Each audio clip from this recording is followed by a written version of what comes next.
motivation to participate in Zumba fitness. But before I talk about my research, let me tell you a little bit about a business trip that I recently got back from. And by recently, I mean at 11 o'clock this morning. Now, on this business trip, it was 5 days, and our CEO, instead of wearing a tux and Armani and watches, and instead of talking to us from a podium, he wore dance clothes, and he danced with us, and we got pretty sweaty. And then, instead of my coworkers wearing business suits and heels and things to impress each other, we wore a lot of colorful clothing, which we also bought a lot of as well.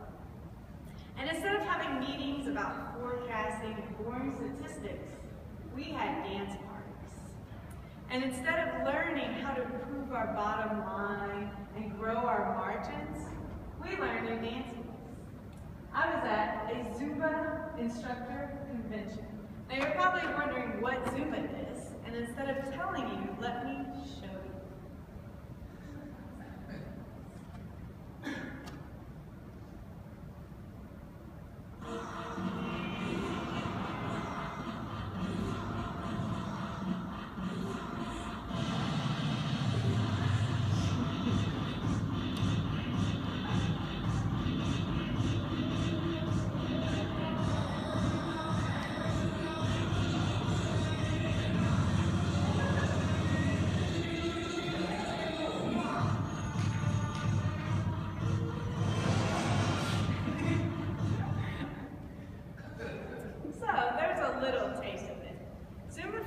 Started in 2001 by Beto Perez, who was in the picture with me. I remember when I posted this, my dad called and said, "Who's the guy with no shirt?"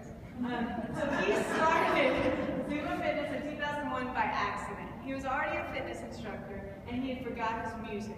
So he just went in his car, he's from Colombia, so he had merengue, salsa, reggaeton, cumbia, and he just pulled it out, put it in, and just did moves, easy dance moves that followed the music. And his students loved it, and they wanted more and more. So eventually he came out with DVDs, and now there's live classes. Zumba Fitness is offered in 200,000 locations in 180 countries with about 15 million students. It's grown quite a bit. And so imagine a Zumba Fitness class. You have the instructor, you have all these students of different shapes and sizes, dancing to the music and just having a lot of fun. So if you can kind of imagine what that is. So my research issue was what motivated instructors and students to participate in Zumba Fitness? What made them so excited about this thing? I wanted to compare student motivation with instructor motivation, see if I found themes, and then compare that with previous research and see kind of where it's fit. And why is that important? Because we all know how important exercise is, but yet we're not motivated to keep doing it. We don't say, yay, I'm going to run 10 miles, although there are people who do that. But it's good to understand what motivates people to exercise. So, in my fitness research, I found that the main reason people start to exercise, the main reason they put on those shoes or they wake up at 5 in the morning was so that they could be healthy. And they defined healthy in different ways. I want to be active, I want to be mobile, I want to lose weight, I just want people to see me sweating, I want people to think I'm healthy, so I associate with this group. And so however they defined it, that's why they started. But the reason they continued was because they enjoyed it, or they were part of something. They really wanted to be associated with something. And actually, in the research, after 6 months, half of them dropped out. So it's really important to understand what motivates them to keep doing it, right? Because if you're a fitness program, you don't want 50% to leave. A lot of what I found also was external motivation versus internal motivation. So like I said, they start for that physical reason. They're externally motivated. I want people to see me working out. I want to look better. I want that external. But as it went on, there was more internal motivation. I like how it feels when I sweat. I like, when I'm done. I like waking up in the morning and feel like I'm accomplishing something. And when participants were asked, why do you keep exercising? It was interesting because, and this doesn't equal to 100%, the others just weren't included because they were small. But 31% was because of a program's organization and leadership. They actually believed in the organization, they believed in their leader, they were motivated by the leader. 29% because it was recreation. It's fun, I like it, we have fun, I get to compete, I get to beat 26% go for a social. It's like a happy hour. I get to hang out with my friends. We get to sweat together. Like, we get to do things. We may do things before class together. We may do things after. And also, people like to exercise in group. No one likes to get up at 5 in the morning and work out alone. They like to have other people there. So 90% of adults prefer to work in a group.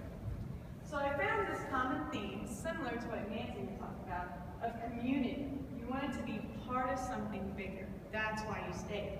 And in that community, a very important part was your instructor, your leader, the person ahead of that community. They kind of set the attitude and set it. So then I was like, well, let's see if my research is consistent with this research. So, my methodology, and by the way, Trey is teaching in that. So I reviewed existing literature, which I've discussed with you. I did personal interviews, so this event and another event that was actually the day after. We call them Zumbathons, but for purposes of this research, just know it's a bunch of people doing Zumba. I randomly interviewed them. I found someone from Massachusetts who heard the music and just got all her friends and said, hurry up, we're going to go to Zumba. So I did 20 personal interviews in the 2 days. And then I did some online surveys. And so my personal interviews obviously are just in Texas. The online surveys, I had some help. So whoever could participate, I got 58 instructors and 58 students. So that was kind of my methodology. What did I ask? So for the students, I wanted them to tell me how they discovered Zumba Fitness. What made you walk in, right? Because in our research, we had certain things that showed there. And I also wanted to know, why'd you keep doing it? Why'd you keep going back? I asked the instructors the same thing, but I also said, why'd you want to be an instructor? What made you want to get in front of the room? Most people start out in the back row. You always hear that joke. And why do you keep doing it? Because if you know a Zumba instructor, there's quite a bit to do it. It's not necessarily, you know, Bill Gates. You don't make tons of money doing it. And so I wanted to know what made them want to do it. Unless you're Bandit Bread. I'm sure he's got plenty.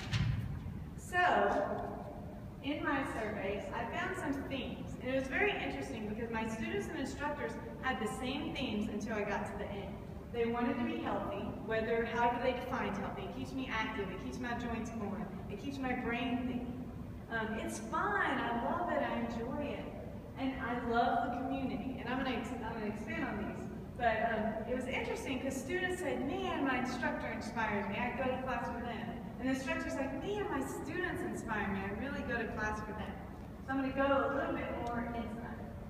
So Zumba Fitness keeps me healthy. What did they mean by that? Some mentioned it's a cardio workout. They don't like cardio. No one wants to run upstairs or do something. So that was their cardio workout. Others said it helped me lose weight.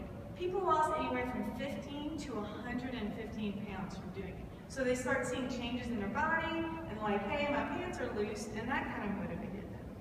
Some considered it emotionally healthy. They talked about their kids or their life or work and all this stress. And for that hour, they could just not think about it. Kind of like yoga. You can't think about other things when you're doing yoga because you're so focused, and Zumba was similar to that. And others said they feel better. When they left class, they were on top of the world. And usually when you're done working out, you're like dragging yourself out, right? But they felt better when they left. So that's kind of the themes I saw whenever they were talking about being healthy. They talked about it's fun, and how did they define fun? Music, the choreography. I like to shake, I like to wiggle. We had our guest speaker at convention talk about that. She's like, I love to wiggle. So they talked about the music or the choreography. They talked about dancing together, the feeling of being together and the feeling of dancing. Some even said it's like a night out on the town with the girls. So they got that feeling, but they're doing something healthy and they don't have to worry about the other stuff. And then some just experienced the experience of being in class. So what does that mean? They explained the atmosphere. They explained when they walked in the door. They explained how it felt in the middle of a song. They look around and all these people of all these different ethnicities and shapes and forms are dancing together, and they kind of explained that feeling in class. And finally, they talked about Zumba Fitness as a community. So I made new friends at Zumba Fitness. We're shaking and wiggling and, you know, hey, what's your name? And you're my new friend. They held each other accountable. They missed class, but they're like, hey, where were you? Why didn't you come to class? Or, I saw you eating that Snickers before class. So they were really good at holding each other accountable. And there were social aspects to it. So like I mentioned, they would do stuff before class, after class. Like I said, we have Zumbathons. That's like a social thing. You all get together, get the same shirts, wear the same color, so it becomes a social part. And then I said it feels like family. And one quote that really stood out to me is she said, the only person I see more than my Zumba girls are my husband. And so they're a really big part of my life. And I thought that kind of shows how much they're part of each other's life. Now, part of the community was the instructor-student motivation. And so I wanted to kind of let you know what I heard that made me get that theme. A lot of times when they talked about their instructor motivated them. They uplifted them, they encouraged them, they made it fun. They were very inspiring, and they felt like they believed them, kind of like what Nancy had talked about in her presentation. Having someone believe in you, feel like they care about you, they want to see you here, and they want to see you succeed in whatever your goals are. And then when the instructors talked about being motivated by their students, they talked about their student successes, about their smiles, about their faces during class, and they made them laugh, or how they left, or sometimes they would come up to him and say, I had the worst day, and this hour just made my day. And so that's kind of where I got those things. And they felt like they were creating this happiness. They're creating this party. And I never saw usually just one thing. It was usually all three, maybe two.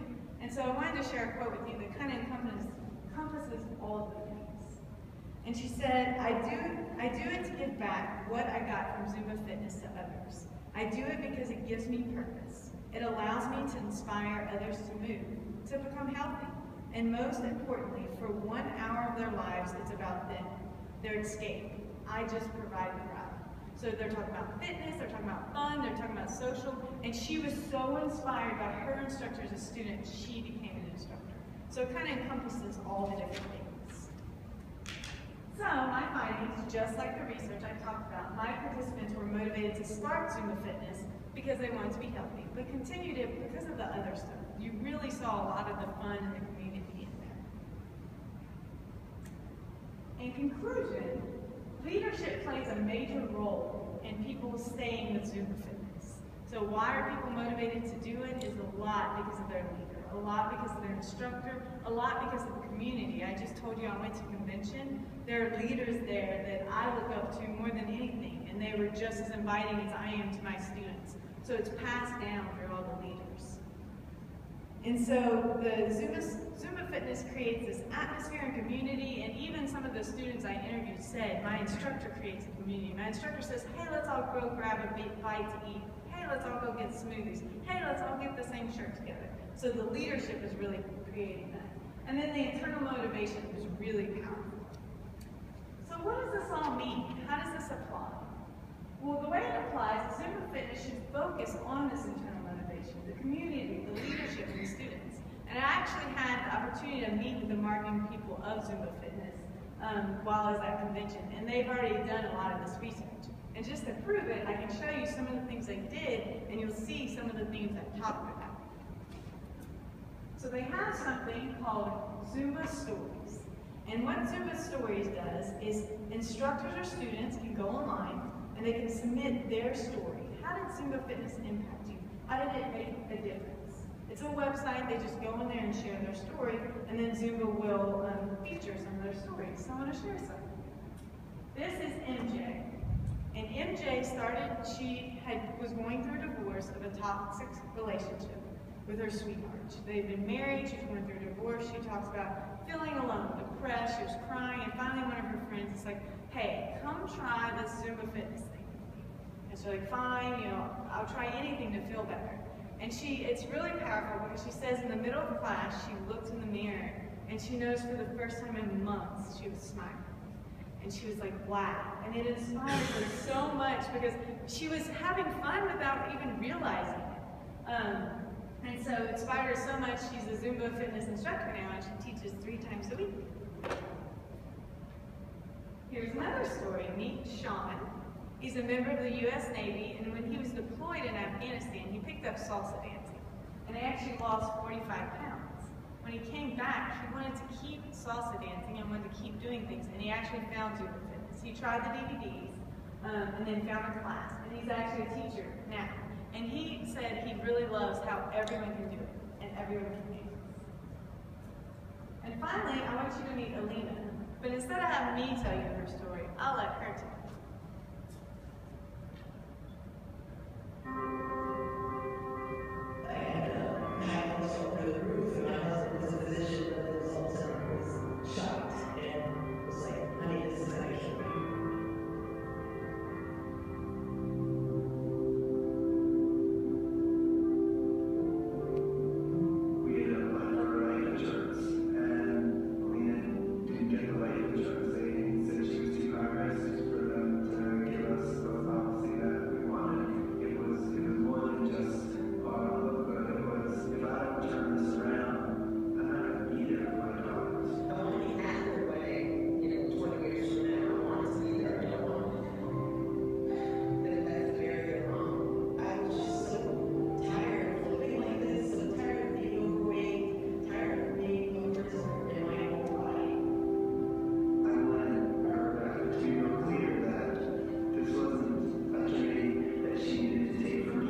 Stories like that, I hear them all the time. How Zumba fitness changed their life. And so I feel like my research showed you why. Questions? I know, Tracy's like, you're not going to make me cry, are you? I don't have a question, but I do have a comment. So a good friend of mine founded a nonprofit here called Viva, and it's a fitness and exercise program. And so she does it mainly at low-income housing places where like foundation communities, and she lets them choose, what they want to do for their exercise. And typically, it's either yoga or Zumba. I know 3 instructors who teach for We Viva. Terry, our roommate at Zumba Convention, teaches there. So it's fantastic, and I love it because those women just have a sense of belonging and can do something they enjoy and love learning each other. They don't have to travel and really be right there at where they live. It's really been a wonderful thing. At convention this year, they featured in Haiti the Zumba community there, and Zumba actually helped them build a school, and they're going to put kids Zumba in the school. And they showed us some of them, if they don't have childcare, the kids can do it with their moms. So. Yeah. It's phenomenal, and that's great. I'm glad you shared that, because I mean, you'll hear stories, and it's just amazing how this fitness thing moves people. But I mean, they promote it all the time. I was telling Jill about Aubrey, the Zumba kids. You see the Uptown Funk. They actually brought her to convention. She's raising awareness for something. They sent her to Disney World. It's really neat because people use this to help low-income communities or help for a purpose or raise money. We do the picture where Trey was on stage. We raise awareness for diabetes. It's free. All the instructors go for free. There's no charge, but it's just to raise awareness. So like that community, like what Nancy talked about, it's huge. It's amazing. Any other questions? They all thought I was going to make you do Zumba. All right. Thank you.